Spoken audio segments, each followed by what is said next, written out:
Hey, everybody, welcome back to Growth Path. You'll notice today that I am not Andy. I'll be stepping in for him, but I'm happy to be here. And I am joined by Liam Dunne.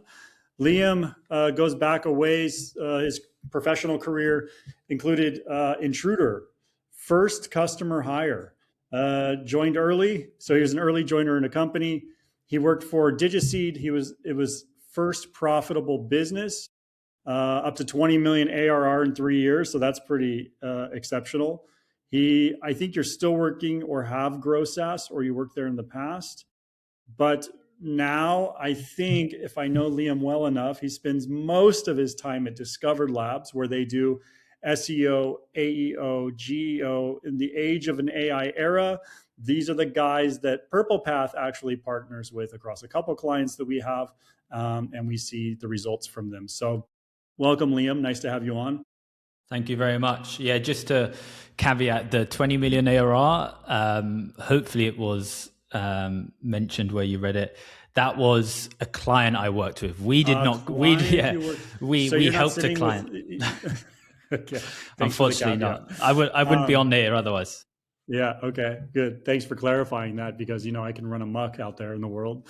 So, yeah, walk us through a little bit about what you're doing these days. What is Discovered Labs? Yes. Organic search agency. We primarily work with B2B SaaS companies. We're quite new, so we've actually only been around for maybe 8 to 9 months. So we're a baby, relatively speaking, but we've grown quite fast in that time. I think just this year, 2026, probably grown from like 3 team members. We're closing in on 20 now. And so, yeah, how we look at organic search is we segment it into 2 main areas. We have like traditional SEO, it's like Google, Bing. And then we have AI search, which is, showing up and being recommended in LLMs. Yeah. There's this, maybe you can debunk a myth, because I've heard this before from SEO experts, right? It's if your SEO is good enough, you'll show up. And I think that there's a lot of people still kind of in that mindset that if we focus on SEO, we'll do well in AEO and GEO. Is that true? Maybe. The issue is if we reduce, like, reductionist thinking, right? Ultimately, it's just gonna reduce down to, well, do good marketing and you'll succeed. But the issue with that is it sounds like a good principle, but I can't execute against that. So the short answer is maybe.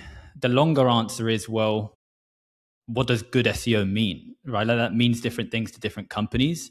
Everyone thinks they're doing a good job, right? But are they actually? So the way we think about it, and I actually did like a longer form piece on this recently, is I know we all like to quantify things, but there's definitely like an 80% overlap, maybe even 90%. I don't know the honest number. And we break it down into the same buckets, right? You have technical, you have on page and off page. Where we think the difference is it really comes down to like tactical priorities. So if you look at traditional SEO, Google, historically PageRank has played a huge factor. And so how that manifested is everyone went crazy around link building. And the downstream effect of that is people would say, okay, well, if you're starting from zero, don't expect to see any results for like 6 months because we need to build your domain authority. That takes time. That's one of the key differences we've seen with like traditional search and AI search is these LLMs aren't looking at, your backlink profile. I can use us as a primary example here. I mean, it's kind of different now because our domain authority is increasing. But when we first started, it was 0, right? Because we were brand new. And we were able to get inbound qualified sales calls on, effectively a DR0 domain. So I'd say that's one of the main differences. And so how that impacts tactics is, well, maybe we need to focus less on like do follow links, and maybe put more of that effort into content, which is on page, or, places like Reddit, which we disproportionately focus on. I'd say also it's less about do follow links, and it's more about consistency. So is what you're saying on your website consistent with what other sources on the internet are saying, right? So in the context of B2B SaaS, that's like, your product marketing, basically your features, your pricing, your differentiators, what makes you different, social proof, stuff like that. And so we view it's more about consistency, i.e., the positioning you have on your website is the same in these other places, rather than a do follow link of like, oh yeah, go use this tool. So there's just some like tactical differences, I would say. And then that's like the first one. The second one is content structure, for sure.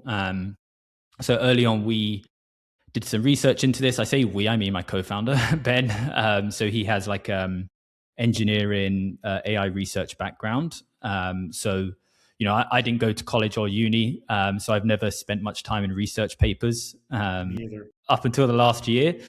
Ben spent a lot of time in them, and he knew nothing about SEO. So he went to the ground truth, right? I'm gonna read the papers on retrieval mechanisms from Google, right? And we quickly discovered like there are some studies out there that have tested how LLMs extract and retrieve information. And so we developed a framework we call Citable. It's nothing crazy. It's pretty much open source, but that's how we sort of structure content as well. So it's less about, if you look at traditional SEO, it's like the pillar and spoke model, big ultimate guides, 5,000 words for like topical authority. That's usually what people say. People say topical authority, EEAT signals. These are like kind of the things that get thrown around. I think it's EEAT now, Yeah, right? EEAT. Yeah. Some people call it EAT, which are mainly derived from like Google leaks. Whereas LLMs, they're looking at like passages or chunks of text. Now, you do see a lot of people on LinkedIn. I think this is where the skepticism comes in of everyone saying the same thing, right? Like Google is keywords, LLMs is like, the same stuff people use in ChatGPT to generate their content. But we have found, just to wrap that up, because I know I'm going off on a tangent here, we have found there to be like some surface area that is different. And in my opinion, if everyone's following the same playbook, there's no edge. So I really want to find that 1%, 5%, 10% area where we can change the strategy and get an edge over competitors. So I think it is worth optimizing for rather than not. Yeah, for sure. Actually, just working with you guys a bit, I've learned some things from you guys, which is incredible. I'm nowhere near on the same level as you guys, but I think every time I end up speaking with you, there's a nugget that I walk away with. And right now, Purple Path itself is starting to focus on. We've been a little bit on SEO, but now we're doubling down on it, and we're starting to implement what we think are best practices for ranking in the LLMs. Time will tell. It's still relatively new to us, right? But I'm the one who owns it because you guys are the ones who spend the most time with me out of everyone else. So the one thing that I struggle with, as you guys know, and it's really complicated for businesses as well. There are some tools out there that claim to. There are some. I shouldn't say claim. There are some tools out there that help you measure results, because results is one of the hardest things to do. Like with SEO, it's kind of easy. Your traffic goes like this. Oh, okay, cool. You have to, of course, be wary of where the traffic's coming from. The perfect example I always get, and I think I said it to you guys the first time we ever met, was, if our customer is selling enterprise, then students in the Middle East, it's probably not a good traffic driver, right? It's not the right traffic. So that's kind of easier to report on. But I think with AEO and GEO being kind of in separate buckets when it comes to reporting is a bit more difficult. I think you guys, even since I met you, are getting better and better at it. What would you recommend? You don't have to give specific names to platforms or anything if it's an industry secret, but are there kind of ways they can measure that are pragmatic that they could be weighing against? Ooh. So this is like another topic of debate, right? So, okay, two parts to this. So ultimately, OpenAI and Anthropic are not telling us yet, okay, here's how many people are searching for like these prompts, or these are the geographies, right? And I think we will see that come, especially if platforms want to monetize by ads, because I'm not going to spend money on your platform if I can't target, or I can't prioritize targeting based on like demand. And so that creates this black box. And so, there are no shortage of AI visibility monitoring or analytics tools out there. But how they work is it's very probabilistic, right? So you effectively create this prompt set, right? So this is like the AI search version of keywords. But you're basically making a bet. It's a hypothesis. It's like, It's a guess, yeah. I think people are searching these things. Now you should try to ground that in reality, i.e., what first party information do you have? Sales call transcripts, onboarding calls. You could do like third party research to try ground those prompts in reality, but you will not know with 100% certainty people are searching those things. You then test those prompts across LLMs. You get the responses back, and then that helps you understand where you're showing up. Now, it is probabilistic because we don't know with, like, you could search the same prompt 10 times and you will likely get like different permutations back. It won't be the same answer every time. So hence why it's probabilistic. And so the antidote to that is you want to test at a high enough volume to reduce your margin of error, just to try operate within some sort of confidence level. But yes, yeah, that's actually the stage that we're at now, and it's been fun. I say fun ironically. Okay. But it is. I guess you have to start out with like a decent hypothesis based off of something. So what is that something? And I think it can kind of tie back into your keywords. So if you want to be known as the best X, Y, and Z on the market, then you can probably assume that people type into an LLM, what's the top 10, or who's the best X, Y, Z in the market, right? But then you have to go from there, and that's where it gets a little trickier, right? Because you have to expand on what you assume is the right prompt. So I know there's tools out there to help you prompt, but they don't know shit either. Yeah. It's a black box, and then you also have the personalization factor, where you brought up sort of traffic from Asia. Well, someone in Vietnam searching the same prompt as someone in the US or the UK, well, they're likely to get different responses back, because the model, if it does its job well, is going to personalize the response to that person. This is probably going to impact more like local SEO, right? Like ultimately an internet company can be used by anyone. So that's also a factor here, right? Like over time, your workspace builds up this memory of you of like, okay, this is how old they are. These are their preferences, this is what they're struggling with in their day-to-day life, and the responses get personalized based on that. And so if you're trying to measure, how do you account for that, right? Like you don't have an insight into those private memories. This is why I think there's a bit of skepticism around it.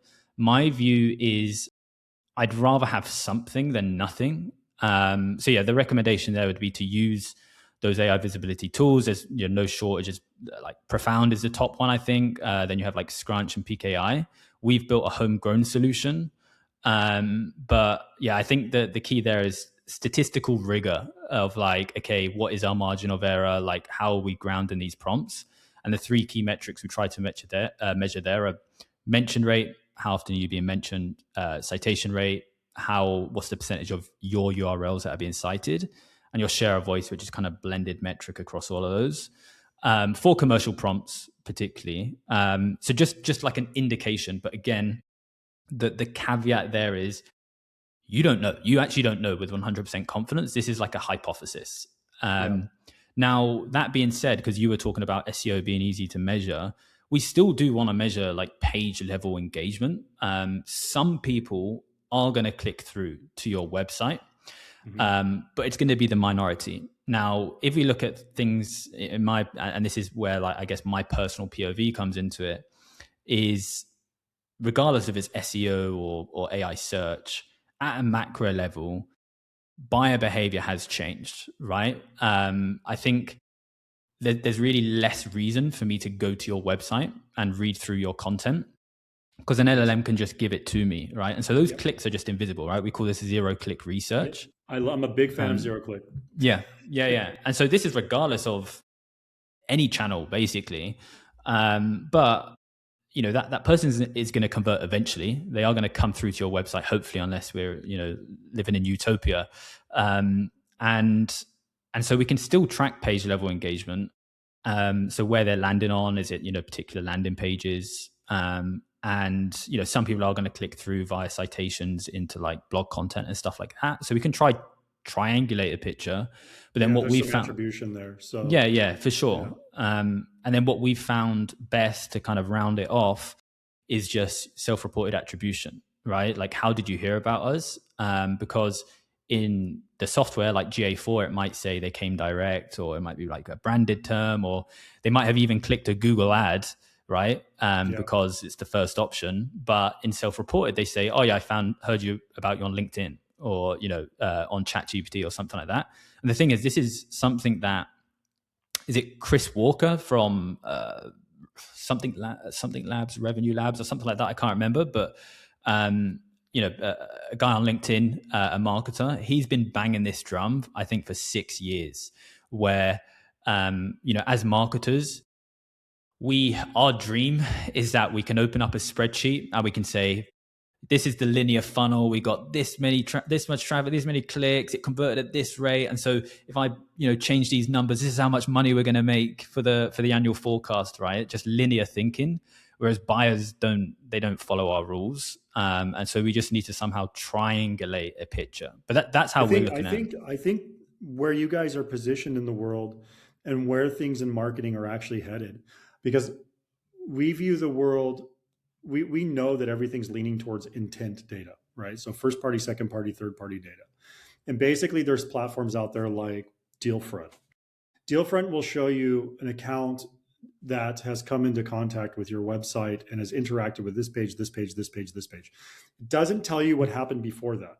But if I know 4 people from that company, from a buyer's persona, like high up in the C-suite, let's say, have now each come across your website multiple times, and one of them, now 2 of them, now 3 of them have looked at the pricing page, it shows a level of intent. How to tie it back to that it came originally from an LLM because you produced a piece of content that spoke to it in the right way is going to be really, really hard to do. So it's almost like you like top of funnel AEO and SEO, but like that intent data is going to be the secret sauce for the future. And I think you guys play a heavy part in that. It's going to be hard to show. Yeah. Like you said, a spreadsheet would be super nice. Yeah. Life's not getting easier for us marketers on the measurement side. But yeah, to your point, we just try to triangulate a picture. I'm not a fan of like old school SEO thinking was, okay, we target this keyword, it has this much volume. If we're able to rank position 1 for that keyword, we're going to get this many clicks. If we're position 2, it's going to be a different click-through rate. So this is how many clicks we're going to get. And then our organic conversion rate is Y. So we're going to get this many conversions, right? And you would create these forecast scenarios based on that. But with all these SERP features being released, like AI overviews, Reddit threads appearing higher, YouTube videos, that actual organic P1, position 1, is like all the way down here now. And the click-through rate has just fallen through the floor. And because AI overviews, they might get the answer and not need to click anything. And so it's really hard to try account for that. I'm that pain in the ass, by the way. I like to look at AI overviews. I don't want to click on anything. In fact, if my wife asks me, do you have that recipe for chili? I'm like, shit, I don't have it. But I know Google will have it. So I'll type it into Google, or I'll type it into ChatGPT. It'll give me the recipe and copy paste off to the wife it goes, right? So I am that pain in the ass. I am that pain in the ass kind of persona that exists on internet. I do want zero click results. You know what it is? We've been saying it for years, right? Especially from a marketing perspective, that nobody has time anymore. You have like I don't know how many seconds of their attention to really grab their attention. And that's been a trend and I think the amount of time, the capacity that they have to retain or like decide if they're going to continue reading or not has declined so much. We want 7-second how-to videos where at the end of the 7 seconds, we understand exactly how to do something. We want those zero-click results. And it's all cool. Like it's perfect for me in the world that I live in. But at the same time, I feel like, and this is going to be a little bit, this is a little bit controversial. So it's not really, but I feel like right now we're writing for the machines only. If you go back 6 years ago, 10 years ago, 10 years ago was write for humans first, SEO second. Then it shifted right for SEO first, humans keep them, it's 50-50. And then now it's going down. But now it's this new layer where we're writing content where humans won't read it, but we're hoping it appears in zero-click results, maybe with a click, right? So is it controversial what I'm saying? Are we strictly writing for the machines right now, or do we still come across content that's written for humans? Well, I guess that comes down to a matter of opinion. Exactly. Ultimately, we try to do both. So I'll be honest with you. When we first started, we were like LLMs. But we actually realized, like, hey, our content's doing pretty well on Google. Like we actually were working alongside an SEO agency, and we were doing like 3 to 5x across the board. Clicks, CTR, average position, etc. And so then we were like, okay, why don't we focus on like stop writing just for the machines? Like, why don't we also try to succeed on Google and Bing? Which, looking back, is the obvious choice, right? We want to win everywhere. And so we try to like tackle both. Like, for example, if it's possible, we'll often embed like YouTube videos in our content. We'll still sometimes do like product screenshots and stuff like that. That's not for the machine, right? And so we are trying to, because I think Google particularly still scores content based on like on-page engagement, right? Like dwell time, stuff like that. And so that's for humans, right? That's like a proxy for content quality. And so if you want your content to perform well on Google, then I think you should still be optimizing for that. But we're not like a big, we don't do like what I would call thought leadership, right? In my opinion, that's 100% for humans, probably, right? I'd imagine. I think that's more your bag. And that's what I try to do on LinkedIn, to be honest. And, I want to make more bets there, actually. I think brand is, when there's just so many competitors appearing, and the the price to produce things has almost gone to zero because of all these tools. Well, then brand is how you differentiate.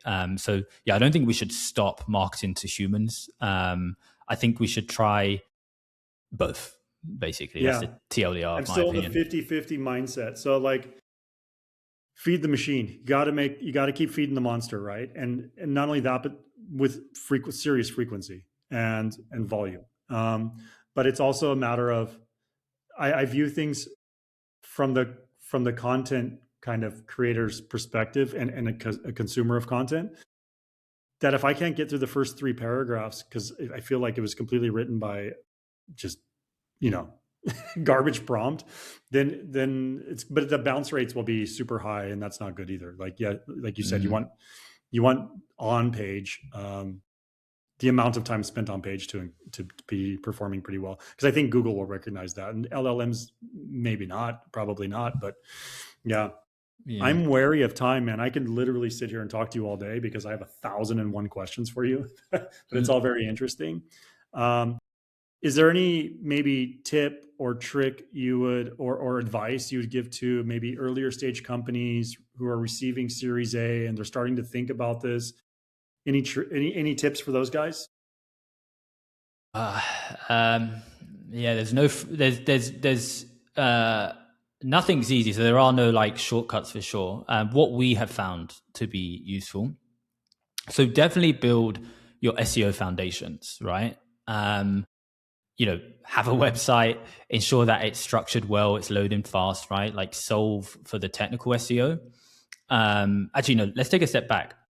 Product marketing, like that's the first step here, is like positioning. Who are you? What makes you different? Who are you selling to? And then developing messaging that speaks to those. That is actually step 1 here. And, I've been in-house, agency, consultant, and the biggest differentiator, in my opinion, always comes down to product marketing. Is channel execution is the step after product marketing. If you don't have product marketing solved, i.e. strong foundations, then you have no idea who you're selling to or why you're better. You might not even be better. And so you're just chasing tactics. So that's like step one. Make sure your technical SEO is in a good spot. You've got clear messaging. From an on-page perspective, put content out. Now, it's tough for me to give specifics around here because we use a homegrown solution. So I can't say go use this tool because I'm not up to scratch with those tools. There are plenty of tools on the market. But I would say create high quality content and do it at an uncomfortable volume. This is another topic of debate. I think classic SEO, you look at most agencies, they're offering like 5 to 10 pieces of content a month. Our packages start at 20. We go up to like 50 or 60, which can be a lot for some people. And this is just an operational constraint that we've worked really hard to try solve without dropping quality. But get content on the website. Try to cover all of those middle to bottom of funnel queries like comparison queries, reviews, pricing, ROI breakdowns, stuff like that. Like commercial intent, right? We're trying to attract ideal buyers here, not just get random clicks. I was going to say something else there. On that point of like, well, that's too much volume. The example I like to always give is, well, go to Ramp's website or go to Shopify's website. They're doing like 5 to 15 pieces of content a day, right? So like the issue is not the volume. The issue is the quality. And so therefore, I don't think this is a channel constraint. I think this is an operational constraint, right? So hence why, although we're a marketing services company, we have 3 full-time engineers, right? Because like we view this as how do we achieve quality and then scale quality. Now, the benefit there is the cost of content is pretty low nowadays. And so, you can knock out a piece of content relatively cheaply, ensure that it's high quality. Otherwise, your website is going to get yoinked at the next core update. And then if you have a bit of budget and time, again, this is more of my personal POV, is disproportionately focus on Reddit. If you want to lean into more of the AEO, GEO side. And the reason why I would recommend that is because it is going to take you longer to dominate the SERP, the Google SERP, because those ranking signals still exist, whereas from LLMs are less mature, and so it just is easier to compete. And why Reddit? There's a few things here. So number one, there's a lot of third-party research out there to support that it's a top-cited source, but we did some first-party research. So we decrypted the TCP traffic of ChatGPT, and we discovered that ChatGPT allocates roughly 26 to 27% of its search slots to Reddit. In other words, it pulls a lot of information from Reddit. And actually, Ahrefs released research 7 days ago supporting this. And so the way I view it, and this is where the difference between like data and I guess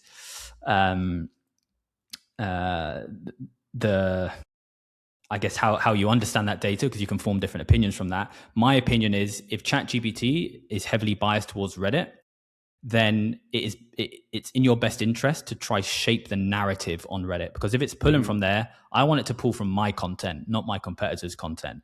And so I'm not looking at this through the lens of my ICP is browsing Reddit. I'm looking at it through the lens of my ICP is in ChatGPT or other LLMs asking questions. That LLM is heavily biased towards Reddit. Therefore, I want to have my narrative on Reddit. Yeah, you'll be popping up. That's the goal. Yeah. All right. That's all very good advice. Liam, thanks for coming on. Thanks for the wisdom. I think you kind of unveiled a lot of information for people who out there who are not really fully aware of what all this means, how to do it, where to look. Is it important? Is it not important? So I think you really helped there. So listen, this is, it's been great talking with you. Thank you for those of you who joined us as well on another episode of Growth Path. Be sure to subscribe. And Liam, thanks, man. Have a good day. Cheers, man. Thank you. Bye-bye.